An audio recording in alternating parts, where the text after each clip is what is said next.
Good evening, welcome to Left, Right and Centre. I'm Vishnu Shom. On the programme tonight, the Haryana Chief Minister Manohar Lal Khattar today said it's not possible for the police to protect every person in a state. He's appealed to people to maintain peace and harmony.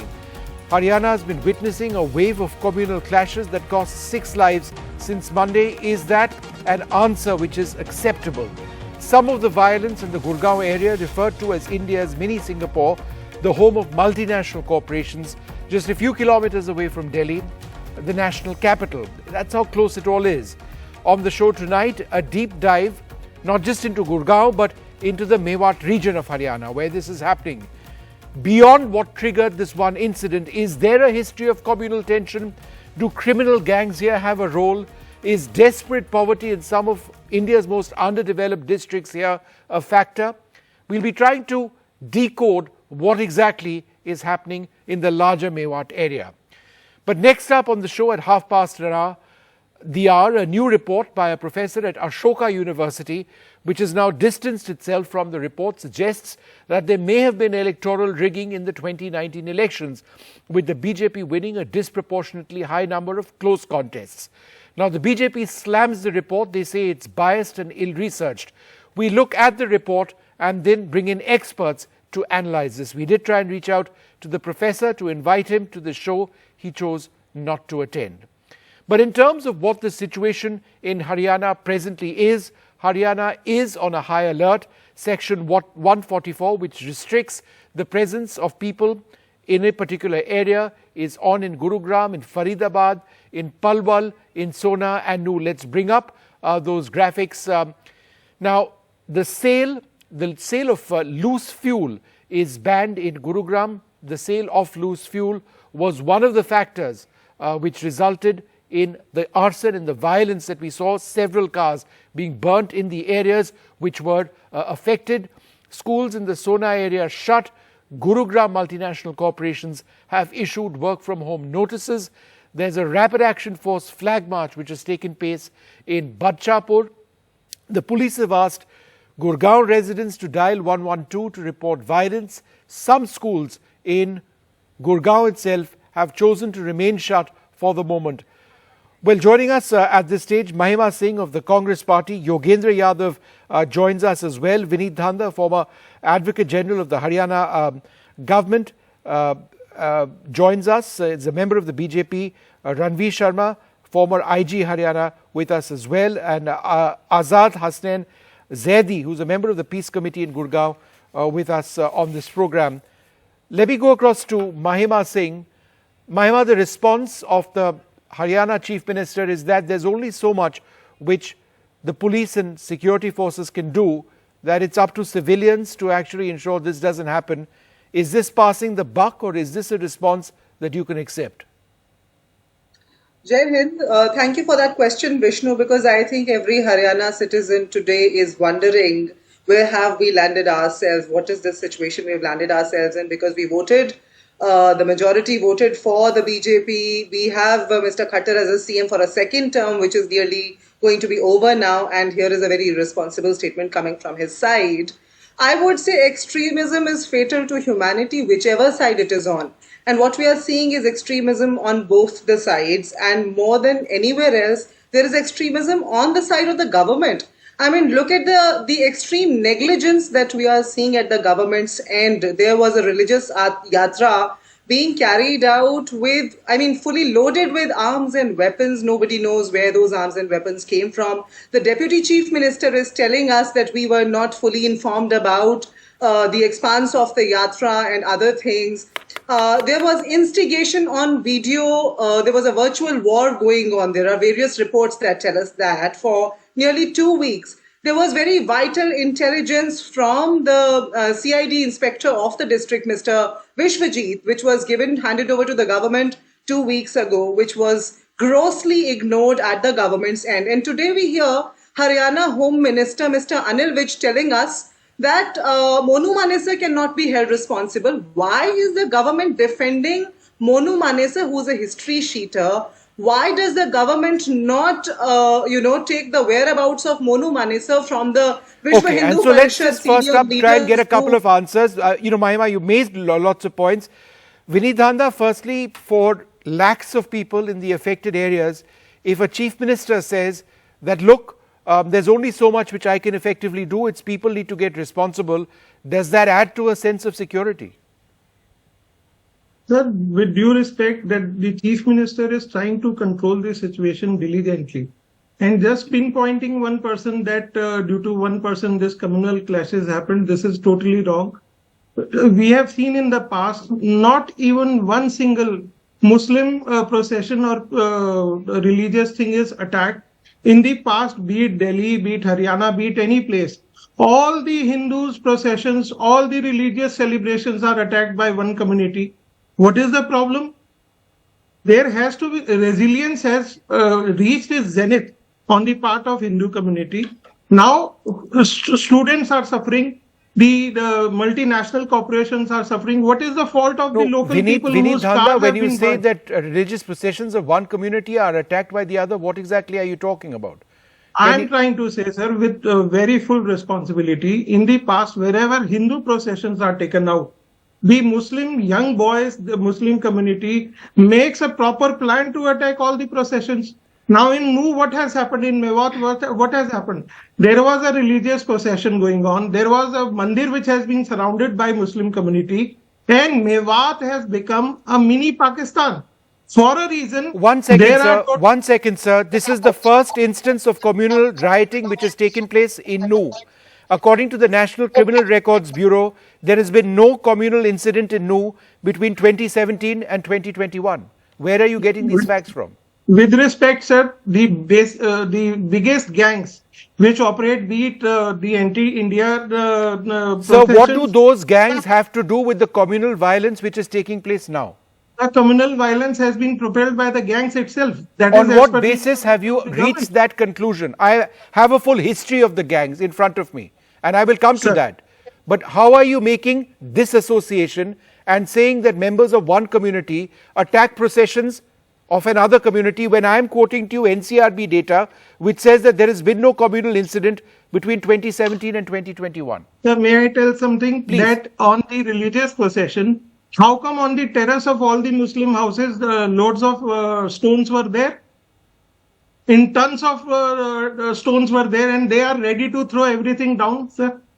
There has been a serious plan to attack the stones Hindu have been kept on Muslim houses to throw on members of the Hindu community. That's it.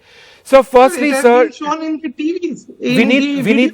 Vinit ji, I think as responsible people, we need to bring peace. And I think on this program, let us try and avoid one target, one religion versus the other.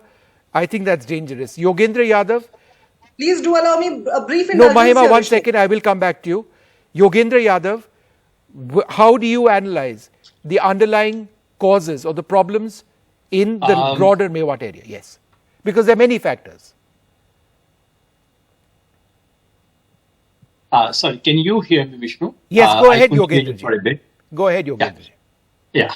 I was very sad to hear what the person who's associated with BJP said right now. I would not repeat it. I would not refute it. I think it's utterly irresponsible and silly to say that every single Hindu procession has been attacked. I mean, I don't know which world these people live in. There are Kawadiyas who go all around Haryana. They cross Mewat. They have crossed it this year. Who has been attacked? You have given NCRB data. And the most positive thing I must highlight on this show, Vishnu, is that there were two places where violence took place. One was in Nu, one was in Barkali Chowk. I've gone to both the places yesterday. And the reason why the violence was stopped at Barkali Chowk, near Nagina village, is because Hindus and Muslims came together. Hindus and Muslims of Nagina village, about 400-500 of them marched and threw out those gundas who were attacking Hindu shops. Now, these are facts that the nation needs to know. Please do not say the irresponsible things of the kind that you've been saying here. Actually, and the fact is that in Nuhu itself, a magistrate was. And how was she rescued, Mrs. Jain? Please ask the magistrate. I'm speaking about a magistrate, no small person. She was rescued by many Muslim volunteers, my friends who went there because police was unable to go there. These are the real stories. So the important thing to underline, first of all, Vishnu, is that it is not a clash between two communities. No, what happened in Northeast Delhi has not been replicated in Mewat. It is a clash between politically motivated and hate mongers on the one hand, and gundas and unsocial elements on the other hand. Communities have not fought with each other, and please let us not make things worse than they actually are. To my mind, Yogendraji, in your opinion, and having gone to these areas, just how bad is it presently? Do you believe this is still a situation which can spiral out further?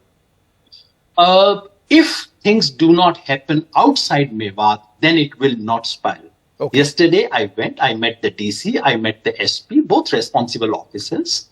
And my own sense is that if you do not get these reports from Sona, Gurugram, Faridabad, all outside places that things are being done, if the kind of irresponsible videos that are being circulated threatening to attack Mewat, and if the kind of irresponsible things my friend was saying here on national television, if these things can be stopped, then I think we can still stop things from spiraling out. Having said it, Vishnu, I must underline the fact, and I must endorse what the Congress person has said on this show.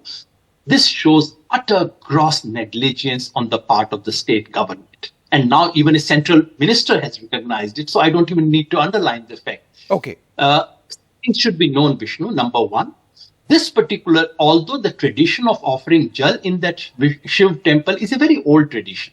However, this kind of yatra is only 3-year-old. And a year ago, this same yatra has had another very major communal incident where a majar was broken. And thankfully, the communities came together, sorted it out. So the government had every reason to know that this can provoke. Number two, there were videos, counter videos, which were well known. Number three, there was a peace committee meeting in Nuhu on 27th of July to anticipate what might happen, where these videos were shown to the administration and alert warned that something is cooking here, something is very serious, please take note of it. Number four, there are intelligence reports to this effect. Number five, after all this, how do you give permission to more than 100 vehicles to come in? How do you allow people to carry weapons? And why do you not provide adequate protection when violence begins? There's a complete meltdown of administration for 4 to 5 Yogendraji, you made hours. lots of points. Vineet, would you like to respond? Sir, firstly, I didn't mean to be irresponsible. I'm stating the facts which are happening across the country.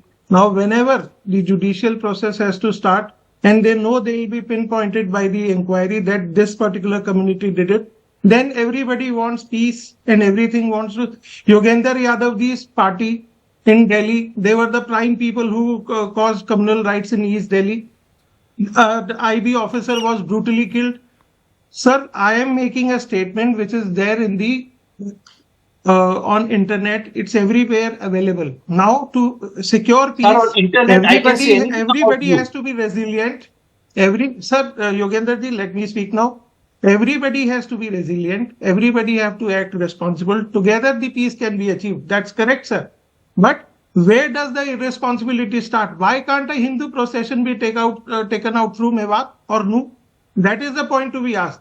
These clashes will not stop unless and until a particular community becomes resilient. No, Vineet, I think the point that Yogendra was saying, I think the point that he's saying is that there has been an apprehension of violence. It's not the fact that one community can or should not be allowed to carry out a procession. Everybody in this country has a birthright to carry out a procession. That goes without saying.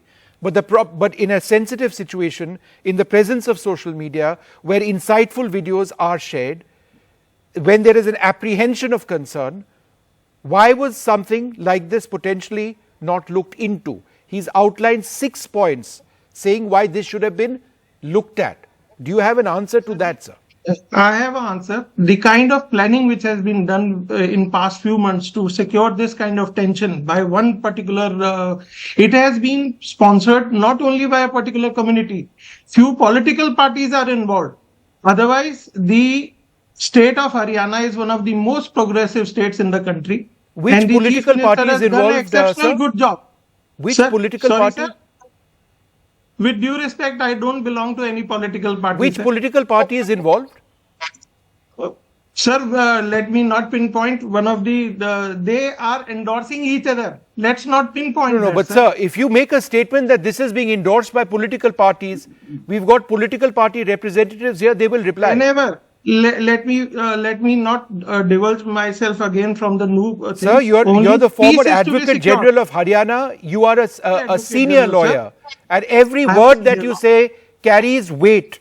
You're a member of the BJP as well. If you are saying something, then you must base it. And therefore, I'm asking you, Sir, if there are political parties, which are these political parties?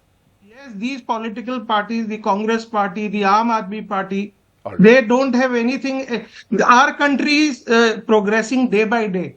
We are the 4th largest economy in the world. And what are we fighting for, sir?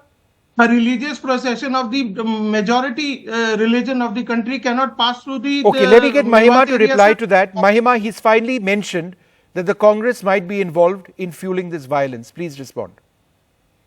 Well, that has been their contention, whether it was farmers' protest, wrestlers' protest, or whether it is now. However, Vishnu, why I have been raising my hand is that there is a statement that has come out that in 75 years of its history, or I would say since 1966 when Haryana was formed, Haryana has never seen communal riots. We have a green history. We are a green state. And a statement has come out from 2 leaders. One is our deputy CM in Haryana, Dushyant Chautala, who has said that communal violence is not known to Haryana, has not happened in Haryana, while UP tops the list in that. And another is Rao Inderjeet Singh, who's a BJP, who's a union cabinet minister, and he's a leader of the BJP now. And both have actually shown their disappointment in the administration, in the lack of arrangements that could have been done there. What would the former additional Advocate General say to that? I really wish that you are reappointed as additional advocate. I wish that because you're doing well for the BJP.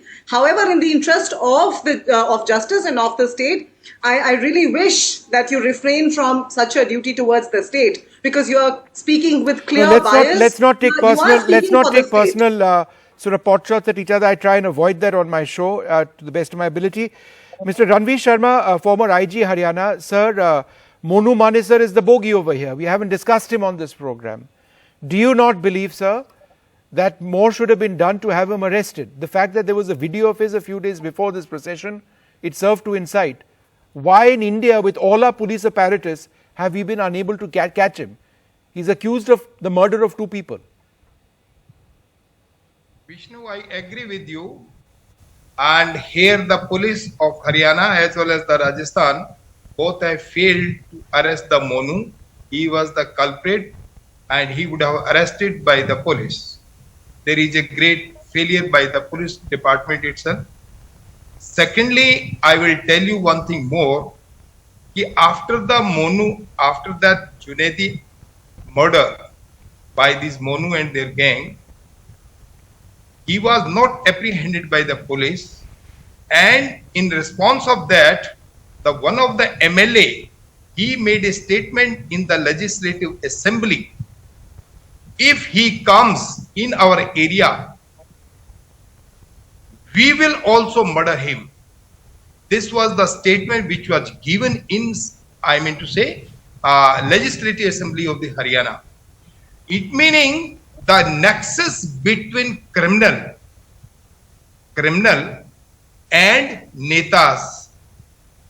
It is established that criminals and netas, both our sides are taking share, they are representing, और इनको शरण मिल रही है दोनों तरफ से कि by the नेताज only, कि अपराधियों को अगर शरण मिलेगी नेताओं से तो ये नफरत की आग बढ़ेगी बढ़ेगी. This is the provocation start from these videos. Yes. After that, the videos by this Monu Manishar, he challenges the other community.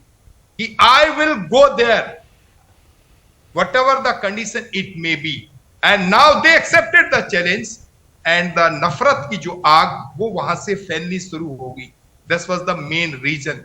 And police वहां पे टोटली फेल हुई, बिल्कुल बुरी तरीके से फेल हुई कि जब ये 31 तारीख से 31st onwards these videos were viralling everywhere. प्रशासन के पास भी थी और प्लस लोगों के पास भी वीडियो थी, और इसी वीडियो ने चारों तरफ आग लगा दी और दोनों ने अपनी अपनी प्लानिंग शुरू कर दी. और प्रशासन की बड़ी right, no, and so right, you point to the lack of a police responsibility over there. Azad Hasnain Zaidi, let's look at the larger issue of Gurugram. There's not been very much violence over there, but schools remain shut. Internet was cut off. There are Section 144 orders as well in parts. This is a cyber hub, several MNCs. It's very close to Delhi. What sort of image does this send in 2023 that we've got people of different religions attacking each other in this manner? Sir, first of all, I would like to request you to take a liberty speak in Hindi. Please Can go I ahead. speak? सबसे बड़ी बात, जितना panel यहाँ पर बैठा हुआ है, मैं सबके बीच में लबकुशाई कर रहा हूँ. ये अपने आप में एक बहुत हैरत अंगेज बात है कि मेवात में सांप्रदायिक दंगों का होना, क्योंकि मेवात कभी भी शुरू से, क्योंकि मैं वहाँ रहा हूँ 1974 से लेकर आज तक मैं मेवात से जुड़ा रहा हूँ, मैंने कभी वहाँ सांप्रदायिक हिंसा नहीं देखी. यहाँ तक कि 1992 में जब बाबरी मस्जिद जैसा हादसा हुआ, तब भी वहाँ पर इस तरह का कोई हादसा हमारे सामने देखने को नहीं आया, बल्कि लोगों ने आपस में मिलजुल कर रहने की ही अपील की. 1947 का जब बंटवारा आया, तमाम हिंदुस्तान से मुसलमान पलायन कर रहे थे, तब भी एक गांधी जी की छोटी सी अपील पर जब वो घासेड़ा गांव में आए, यही वो मेवात का इलाका है जी, यही वो मेवात का इलाका है जिसने हिंदुस्तान से ताल्लुक तोड़ना पसंद नहीं किया. सारी उम्र यहाँ रहने का वादा किया. महात्मा गांधी इस मेवात को रीढ़ की हड्डी कहते थे. आज मन्नू मानेसर और चंद इसी तरह के अराजक तत्व जब उनकी गैरत को ललकार रहे हैं, मेवात के लोगों को सब कुछ बर्दाश्त है, लेकिन अपनी उनकी गैरत को अगर कोई ललकारे, ये जरा भी बर्दाश्त नहीं है. 1 मिनट का अगर मुझे वक्त दे तो मैं गैरत पर एक छोटी सी मिसाल पेश कर दूं. दादा बाहड़ खां हुए हैं हमारे, 20 रू एक गांव है मेवात में. एक, मैं नाम नहीं लेना चाहता, एक राजा था, बस किस कौम का था मैं नाम नहीं लेना चाहता क्योंकि सांप्रदायिकता की तरफ बात चली जाएगी. वो 20 रू गांव की एक लड़की को उठा के ले गए. आज से 700 साल पुराना किस्सा है. तो दादा बाहड़ अपनी पूरी फौज के साथ दिल्ली गए और एक शहीद बजा दी और ला के उसकी लड़की को, हिंदू कम्युनिटी जब ठाकरों की लड़की थी, लाकर वापस दे दिया उस कम्युनिटी को कि ये लोग तुम्हारी इज्जत है. यानी कि मेवात की गरिमा पर, मेवात की जब गैरत को अगर कोई ललकारेगा, मोनू मानेसर जैसा इंसान, तो मेवात में इससे भी ज्यादा हो सकता था. यदि शुक्र है कि बहुत कम हुआ. आप एकदम सही कह रहे हैं. Zaidi Saab, I see you getting emotional, and I understand what you're saying and where you're coming from. It is very sad indeed, and it is something that we need to really hang our heads in shame that something like this is taking place at all. I'd like to thank you all very much for joining us. We need peace. We don't need to get one community against the other. That's the last thing we want for peace in our country in any part. We'll take a short break. Up after that, a new report by a professor at Ashoka University, which has now distanced itself from the report, suggests that there could have been some electoral rigging in the 2019 elections. The BJP hits out at this report. We look at the report and some of the counter arguments. That's after the break. Welcome back. A new report by a professor at Ashoka University, which has now distanced itself from the report, suggests that there may have been electoral rigging in the 2019 elections, with the BJP winning a disproportionately high number of close contests. In his analysis, the professor suggests that this was done by electoral manipulation, not by precise control, where the BJP worked extra hard to get a favourable report. The report has been entirely debunked by the BJP. What we will now do is first bring you some of the main points of the report and then share areas where questions have been raised. We'll be joined by Dr. Nishikant Dubey, the BJP MP, in a few minutes. So, Professor Sabyasachi Das in his report says, firstly, in close contests, in close elections, the BJP wins a disproportionate number of close elections in 2019. There is no evidence of this occurring for the Congress party in the same year, 2019. There is no data to suggest that the BJP was able to control the outcome of close contests by working harder or having a greater on-ground presence. In other words, something seems to be wrong. The growth rate of voters between 2014 to 2019 in smaller constituencies where the BJP narrowly wins, in other words, are names of voters being deleted, and if so, have Muslim names been disproportionately removed? That's what's being asked. There's a discrepancy between two lists produced by the Election Commission, one vote on vote counts. The lists, the first and the second, did not match each other, and the first list was deleted. He asks why. He says that there is discrepancy between the lists in that data jumps in places where the BJP has won contests by a close margin. Now, the BJP, he says, gained about 11 additional seats in 2019, not enough to win the elections. And therefore, the point that is being made is that even if there is alleged manipulation in even one seat, then it goes against the spirit of democracy in the country. Now, the report has been debunked by the BJP and analysts who say that the conclusions of polls being fixed discount key variables. So what are they arguing?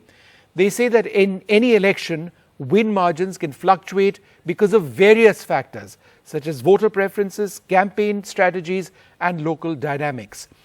Local factors and candidate popularity are important to look at. It is plausible that the incumbent party's policies and governance in these states did resonate well with voters. Effective campaign strategies that resonate with voters do explain some of the win margins, and that this is not, therefore, electoral manipulation. Electoral manipulation, they point out, is a complex process. It's not as simple as what the professor has said, and involves multiple actors, not necessarily limited to the incumbent party alone. The paper acknowledges that the tests conducted are not proof of fraud and does not provide conclusive evidence of this being widespread. That's the BJP's reading of this particular report. And factors such as regional political alliances, caste-based voting patterns, and regional issues do play a significant role in shaping election results. And finally, comparing data from previous general elections and state elections is essential to draw valid conclusions. You can't just do it on the way it has been done at this stage. Dr. Nishikant Dubey of the BJP, he's an MP, joins us. Thanks, sir, very much for being with us. So let's look at this point by point. Point number one, the BJP, it is stated in this report, won a disproportionate number of close contests in 2019. How would you respond? Mr. Som, this is my third time, इसीलिए मैं अपने दर्शक के लिए हिंदी में ही बात करूंगा कि एक तो जो ये रिसर्च है जी, ये रिसर्च पूरी की पूरी डेमोक्रेटिक सिस्टम पर जो है एक बड़ा क्वेश्चन मार्क है। आपको पता है कि पूरी दुनिया, भारत का जो चुनाव है, जो इसकी ट्रांसपेरेंसी है, जो वाइब्रेंट डेमोक्रेसी है, इसके बारे में लोग कहते हैं और कहते हैं कि बाबा साहब अम्बेडकर ने जो संविधान दिया उसमें यदि गरीब, पिछड़े, दलित आज रूल कर पा रहे हैं तो उसका रीज़न ये है कि यहाँ की वाइब्रेंट डेमोक्रेसी है और जो पूरा इलेक्शन का प्रोसेस है वो काफ़ी ट्रांसपेरेंट है। दूसरी बात जो मैं सुन रहा था आपको, अब मैं एक लद्दाख का उदाहरण देता हूँ आपको कि 2014 में भी लद्दाख भारतीय जनता पार्टी ने जीता था। जो उनका रिसर्च है, उस रिसर्च में उस सीट को भी उन्होंने जोड़ा है, वो 11 सीट में से लद्दाख की भी सीट को जोड़ा है। तो जब 2014 में हम जीते वहाँ से, तो केंद्र में जो है कांग्रेस की सरकार थी और जो राज्य है, राज्य में भी हमारे खिलाफ की सरकार थी। उस वक्त हमने किस माइनॉरिटी को डिलीट कर दिया, किस मुसलमान को डिलीट कर दिया। और जो क्लोजली कॉन्टेस्टेड इलेक्शंस है, जहां कहीं भी देखेंगे तो भारत की ही नहीं पूरी दुनिया की सबसे बड़ी political party Bharatiya Janata party है। इसका मतलब कि ग्राउंड पर इसके जितने वर्कर हैं, शायद सारे पॉलिटिकल पार्टी को मिलाकर भी उसके वर्कर नहीं हैं। तो ये जो रिसर्च है, ये रिसर्च भारतीय जनता पार्टी पर अटैक नहीं है, जो व्यक्तिगत मैं मानता हूं। और कल जो मैंने ट्वीट किया और जिसके ऊपर मेरा आग्रह है सबों से, ये पूरे के पूरे भारत के वाइब्रेंट डेमोक्रेसी पर, भारत के संविधान पर और ये जो ट्रांसपेरेंट इलेक्शन कमीशन है, जो कि इंडिपेंडेंट इलेक्शन कमीशन है, उसके ऊपर ये प्रहार है। और इस तरह की जो यूनिवर्सिटीज है उसके रिसर्च पर रोक लगनी चाहिए, इस तरह की यूनिवर्सिटी के कार्यकलापों पर रोक लगना चाहिए, और मेरा यही जो है कैंपेन है। डॉक्टर दुबे, एक चीज़ बताइए, और ये रिपोर्ट का एक और पॉइंट है। रिपोर्ट में कहा गया है कि कोई data, there is no data to suggest that the BJP controlled poll outcomes by clever campaigning. मतलब आप जो कह रहे हैं कि देखिए, हर कॉन्स्टिट्यूंसी में हमारा एक प्रेजेंस है, we are the largest political party in the world, etcetera, पर इस रिपोर्ट में कहा गया है कि ऐसे कोई एविडेंस नहीं है कि इन इलाकों में, इन कॉन्स्टिट्यूंसीज में बीजेपी ने कुछ एक्स्ट्रा किया है, मतलब इसमें कोई मैनिपुलेशन है। तो इस स्पेसिफिक पॉइंट में आपका जवाब मैंने आपको दिया ना, वो जैसे 11 जो लोकसभा उन्होंने बताया, मैंने आपको लद्दाख का उदाहरण दिया कि लद्दाख 2014 में भी हम जीते थे, लद्दाख हम 2019 में भी जीते। तो 2014 में जब जीते वो कौन सा मैनिपुलेशन था? मैं तो उन्हीं के रिसर्च के ऊपर आपको जो है कह रहा हूं कि उनकी रिसर्च कितनी वैलिड है। दूसरा सवाल यह है कि आप किसी भी कॉन्स्टिट्यूएंसी में चले जाएंगे, मैं पूरे देश भर के सारे इंटेलेक्चुअल को चैलेंज करता हूं कि हमारी जो बूथ कमेटी है, उस बूथ कमेटी में आपको जो है, जो पन्ना प्रमुख है, आप उतना छोड़िए, बूथ कमेटी की तो बात छोड़िए, हमारा जो है 20-20 लोगों के पीछे हमारा एक कार्यकर्ता काम करता है, उसकी भी लिस्ट हमारे पास है। जब उन्होंने हमारे किसी कार्यकर्ता से बात नहीं किया, किस बूथ पर वो गए, उनको बताना चाहिए ना कि I visited this booth and there was no worker, तब तो बताया जाएगा कि भारतीय जनता पार्टी का वर्कर है। क्या उन्होंने अपने रिसर्च में ये बताया? So it is vague, it is not well researched, is your point. कहेंगे दिल्ली का, no, one sec, Dr. Dubey, let's go through more points. Randomly, जी बताइए। Yeah. No, hold on, Dr. Dubey, half a second. एक और point है इसमें, that there is a discrepancy between two voter lists produced by the EC. तो questions raised also on the role of the EC. EC कोई भी दो voter list नहीं बनाती है। मैं यही बता रहा हूं ना कि उसको देश के बारे में पता ही नहीं है। मैं आपको बताऊं कि स्टेट का जो इलेक्शन होता है विष्णु जी, उसका जो है, जो स्टेट इलेक्शन अथॉरिटी है, वो उसका वोटर लिस्ट बनाती है, और जो सेंटर का वोटर लिस्ट है वो इलेक्शन कमीशन बनाती है। तो इसीलिए जो दो वोटर लिस्ट हैं, वो दो वोटर लिस्ट, जैसे मुखिया का चुनाव होता है, सरपंच का चुनाव होता है, म्युनिसिपल कॉर्पोरेशन का चुनाव होता है, जिला परिषद का चुनाव होता है, ये स्टेट करती है और वो स्टेट का वोटर लिस्ट होता है। इवन उनके बूथ भी अलग अलग होते हैं, और जो सेंटर का इलेक्शन कमीशन जो करता है उसका वोटर लिस्ट अलग होता है। उसमें से कहां डिस्क्रिपेंसी है? मतलब एक भी चीज ऐसा एग्जाम्पल उन्होंने नहीं दिया है, उनको पता ही नहीं है कि सिस्टम कैसे काम करता है। स्टेट में जैसे ये दिल्ली शहर है, तो दिल्ली शहर में जो म्युनिसिपल कॉर्पोरेशन का इलेक्शन हुआ, इसका बूथ अलग है, इसके वोटर के जो नाम है वो अलग हैं। हो सकता है कि दोनों में कॉमन नाम होंगे, लेकिन कई एक बार होता है कि स्टेट में आपका नाम होता है, सेंटर में नाम नहीं होता है, सेंटर के आपके नाम होते हैं, स्टेट के नाम नहीं होते हैं। तो ये स्टेट और सेंटर के बीच का मसला है, ना कि इलेक्शन कमीशन का दो वोटर लिस्ट है। यह भी गलत है। Okay. All right, Dr. Dubey, thanks very much for sharing, your perspective on this particular report, pointing out what you believe are inadequacies in this report. Thanks very much indeed. Joining us now, Salman Soz of the Congress, Amitabh Tiwari, a political strategist and commentator, Sajjan Kumar, he's a political scientist and a fellow at the Nehru Memorial in New Delhi, Nehru Memorial Library. Anand Sudarshan joins us as well. He's with the faculty at the Department of Economics at the University of Warwick. Thanks all very much for being with us. Salman Soz, the BJP is saying that the research done in this report is vague, statistical variability not accounted for, local factors and candidate popularity not accounted for either. How would you respond? Well, first of all, the BJP should be ashamed that they sent somebody like Mr. Dubey, who's a member of parliament, to this discussion. And he basically promptly says that we should not have universities and research institutions which produce such research. Basically, the BJP is going to tell us what research we can do in this country. I'm just amazed that he would come on national television and say that that is what the BJP's intentions are, that they will not agree to any data that even casts minor aspersions against the BJP. So I'm just amazed that they would send somebody like this person, and he would actually say it on your show. And NDTV is watched by a lot of people. So that's one. Second, this researcher, Sabyasachi Das at Ashoka University, he has looked at data from 900,000 polling booths, 9 lakh polling booths. Mr. Dubey has not. BJP people have not. They have this very reductionist kind of strategy. Oh, by the way, did you look at the Ladakh seat? That is what, how can you talk about one seat and, then his whole research is wrong. He has looked at 9 lakh booths data. Now, he has found many things, and you've actually summarized them fairly well. Interestingly, he talks about certain things which were actually pointed out in a Quint report in 2019. And what did the Quint say at that time? The Quint said that there is an EVM vote count mismatch in 370 plus seats. And the Election Commission refused to explain why. Basically, the mismatch was between the votes that were polled and the votes that were counted in EVMs. Now, Mr. Dubey, when you asked him this question, he did not understand the question. He went in a different direction altogether because they have not read what this report is trying to say.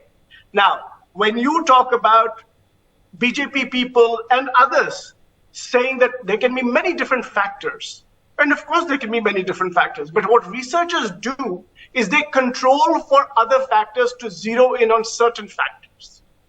So that is what researchers are supposed to do. These people don't understand and they try to mislead the country. Now, in Mr. Dubey's world, India is a glowing example of democracy. Meanwhile, and he talks about how the world recognizes it as such, but Mr. Dubey does not recognize international ratings, which basically say that India is an electoral autocracy. Okay, so Salman, let's focus on this report, and we can talk about India's international ranking later on. But let me just Salman, hold on for a moment. Sajjan Kumar, just a couple of points mentioned by Nishikant Dubey. Firstly, you may disagree with a piece of research and you have every right to criticize it one way or the other. But do you believe that institutions like Ashoka need to be targeted? These are institutions which provide high quality research. There will be reports you disagree with. By all means disagree. But should institutions be targeted? Should they be shut down? No, certainly not. I mean, institutions are the places where we nurture diverse opinion, diverse research. So certainly targeting the institution is not the kind of response we expect. Even though here the problem in this research is not about the findings. Findings are okay that BJP is winning most of the closely contested seat. The problem is that research is about questioning your own biases also, not endorsing it. When you find that the conclusion is inherent within the very premise, that is the problem. And this research is problematic for the simple reason that when it points out that there has been certain outcomes wherein BJP is winning disproportionate number of the seats, it goes into a broad kind of allegation, though it says that it has started from the 6th Lok Sabha 77 to 17th Lok Sabha, that is 2019. But the finding is saying that 2019 was unique. Now the point is, 2019 is unique, closely contested. How do you know it was a closely contested seat? Because you see the margin of victory is less. Now the margin of victory of a seat is an ongoing process. A seat may be comfortable for a party 2 months before the election, but due to certain modes of campaigning, many other factors, by the time of election, it may be closely contested. So you cannot take the variable as a frozen variable, as if all the closely contested seats were there. Then the inferences and the conclusion that the researchers, draws should have been that this hypothesis that there were wide-scale electoral manipulation, there is a thin evidence, because if you go through the report, yes, it says that it's 9 to 18 seats. But on the other hand, if you get the impression, the report gives the impression as if it's not only a manipulated election, all the institutions of the state, be it election commission, be it the state officials who are presiding over the election, they all are compromised. And therefore, the kind of it seems some sort of a activism which is inherent within the academic analysis, and that is unfortunate, but that should not be a ground to for target the shutting down academic institutions. Okay, Anand Sudarshan, two questions. Firstly, should universities be targeted for research papers like this? And secondly, if you go through the report itself, some of the counter arguments are that there is insufficient evidence to suggest that the tests conducted in this paper prove a fraud. In other words, fraud has not been sufficiently proven, and that regional dynamics like alliances cast can impact poll outcomes, and that has not been factored in adequately. So do you believe that the research is inadequate? Now, second question, and the first question, should institutions be targeted?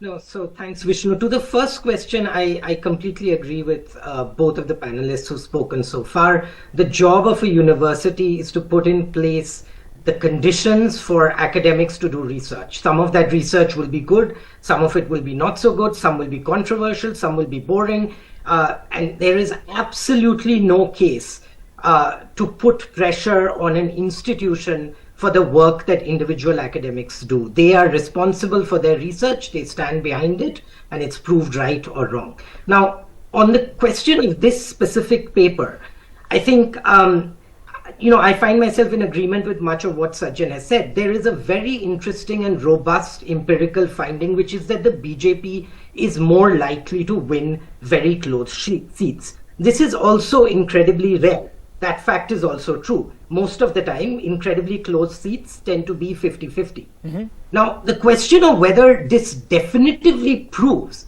that there is manipulation, though, is a leap the paper makes that I think it makes it really mostly in the title. So in the actual text of the paper, it's more nuanced. The title is less nuanced. But that leap is difficult to make. For one reason is that if a party has a very strong ground game and is able to see when an election is close and then get its vote out towards the end, most of the empirical facts you see in this kind of paper, including potential updating of how many people voted, including the fact that they will win more closed seats, it's not going to show up in exit polls because all of this action is happening after any exit poll has been done, which tends to happen early in the day. So that's a plausible hypothesis. And I think the presence of that plausible hypothesis means that the paper needs to say, we see this happen. Why does this happen? There are at least two reasons. There may be more. And we need to be very careful before we say in a democratic system that fraud is the more likely reason. So I think the paper could have in its title been more nuanced. But I'm glad it was written. I think the Election Commission puts out a lot of data. We need people looking at that data. And then we need people critiquing the results of that research. So I'd say I would congratulate the author for at least, as Dr. Soha says, looking at those. You believe that you don't draw the same conclusions. Amitabh, when you go through the data and the research which has been done over there and the tests that the data has been put through, do you believe that there is sufficient evidence to prove manipulation in close contests being won by the BJP in certain constituencies? No, I don't think there is sufficient evidence to prove, because data cannot study the impact of qualitative steps taken by the party, which is like a campaign. I mean, campaign cannot be analyzed by data. Correct. Number one. Number two, what is a close contest? Perhaps that is not defined. I mean, I would say a close contest is a contest where a party wins a seat by less than 5% vote margin. 98 seats were decided by this in 2019. BJP won only 43. Salman Sozi is talking about 373 seats on which there was a discrepancy between the votes polled and the data. But how many of those were won by the BJP? That number is not there. The Quint article talks about 4 or 5 seats, and all of them were actually won by the DMK in Tamil Nadu. So what is happening is that if you see, it also says that a lot of seats BJP is winning in states where it is in power. But if you see the data of the 303 seats won by the BJP, more than 1/3 of that seats is won in states where BJP locally was not in power. Like MP, Rajasthan, Chhattisgarh, they had lost those states. Right. West Bengal, it had lost the state. Correct. So, and if we apply this logic to the state elections, then if you see the record of BJP, in fact, it has been disastrous in states where it has been in power, because it has been losing more states where it has been power than winning states where it is actually in the opposition. Sure. But this focuses, Amitabh, on specific constituencies. On 11 seats. And not at the broader state level. Yeah, so and the impact is on 11 seats. So 11 seats, it's not going to significantly. Okay, in fact, that I get that point. And Salman, therefore, obviously, even if there is manipulation in a single seat or by a single official, that goes against the spirit. But the bottom line is that this says that only 11 seats probably have been impacted. So therefore, I mean, that wouldn't change the election outcome one way or the other. Is that some sort of a small consolation? No. That's the point is that there is no question that the BJP was going to win that election because they won 303 seats. So that's not the issue here. The issue is that some researcher has dug up a lot of data and put forward his views, his research, which will be peer reviewed at some point, I'm assuming. But it gets BJP into a tizzy. The reason it gets BJP into a tizzy is because of the following. The Association for Democratic Reforms, it's an NGO that tracks political parties, basically reports that the BJP gets more money than 3 times more money than all other national parties combined, right? Not just Congress, not just Trinamool, all national parties combined. That money is only half of the money that the BJP gets. So despite the massive monetary advantage, and then the advantage that is apparent to anybody who lives in India, who knows about India in the media space, these combinations and the adulation that Prime Minister Modi gets, all the big business houses that support. No, Salman, what is your BJP, point? They are a richer party. But yeah, let me get to the point. The point is, despite everything, BJP does not seem to be now in a position to actually dictate politics in India. And I think whenever something comes up like this research, which raises questions, is not really, it's basically BJP becomes so defensive that they have to roll out all the guns because they are fearful of the changes that are taking place. There's an undercurrent of change in this country. And that is why this kind of research, I'm glad Sabyasachi Das wrote this paper, because I think that is, in some ways, it's making people think. And by the way, we do need VVPAT, verification of all votes. Then we will see what happens in this country. All right. Look, out of time on this debate. We did reach out to Professor Das to join us on this, but he chose not to be a part of this debate. A huge controversy over here. But I think all our panelists over here in this debate feel that, you don't hit out at an institution. You don't look to shut it down because there's a report that you disagree with. I think it is in the national interest, if we speak about nationalism, to support institutions for research, even if controversial. Disagree by all means, but don't shut down. But lots of questions asked about this particular report, as we have seen in this debate.